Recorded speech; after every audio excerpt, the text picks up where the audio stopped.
जय गुरुदेव। एक गांव की सच्ची घटना है। एक गांव में एक पंडित जी रहा करते थे और वो अपना कथा सुना करके पूजा पाठ करके लोगों के घर में अपना परिवार पालते थे। उनके पास एक छोटा सा बच्चा था। एक दिन कथा करने जा रहे थे तो वो बच्चा जिद करने लगा, पिताजी मैं भी चलूँगी साथ में। पंडित जी ने बच्चे को ले लिया और चले गए कथा करने के लिए। पंडित जी के पास एक घोड़ी थी, छोटी सी घोड़ी थी। पंडित जी कथा कहने उसी घोड़ी से जाया करते थे। तो जा रहे थे, एक गांव से होकर के निकले तो बच्चे को घोड़ी पर बैठा दिए और अपना पैदल जा रहे थे।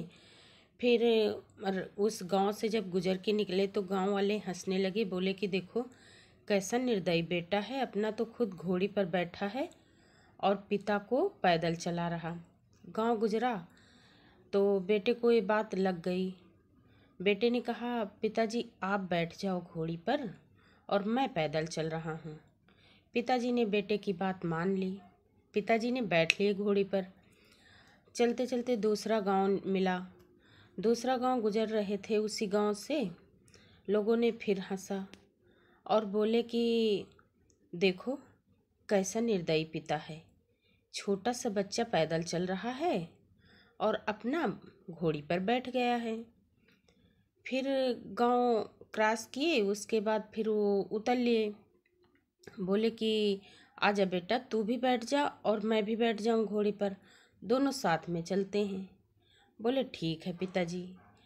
फिर उस दोनों ने बैठ लिए और चलते चलते जब तीसरा गांव क्रॉस कर रहे थे, तीसरा गांव मिला तो उस दोनों बैठ के उसी घोड़ी पर जा रहे थे। तो उस गांव के लोगों ने ताली पीट के हंसे और बोले कि देखो कैसे निर्दयी हैं, छोटी सी घोड़ी है और उस पर दोनों सवार हैं, बेचारी घोड़ी मर जाएगी बोझा ढोते ढोते। तो गांव क्रॉस हुआ, फिर दोनों ने उतर लिया और बेटा बोला कि पिताजी अब क्या करना चाहिए।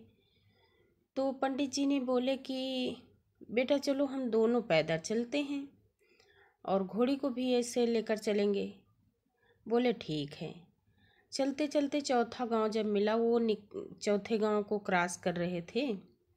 शाम होने को भी थी, घर वापस आ रहे थे तो उसी गांव से होकर के गुजरे तो उस गांव के लोगों ने फिर से वही खिल्ली उड़ाई और बोले कि देखो कैसे मूर्खों से पाला पड़ा है, घोड़ी सवारी होते हुए भी पैदल चल रहे हैं, न इनको बैठना है न बेटे को बैठाना है, देखो कैसे मूर्ख हैं।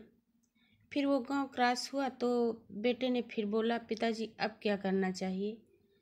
तो पंडित जी ने बोले देखो एक घोड़ी को यहाँ से भगा दो, सारी बला टल जाएगी।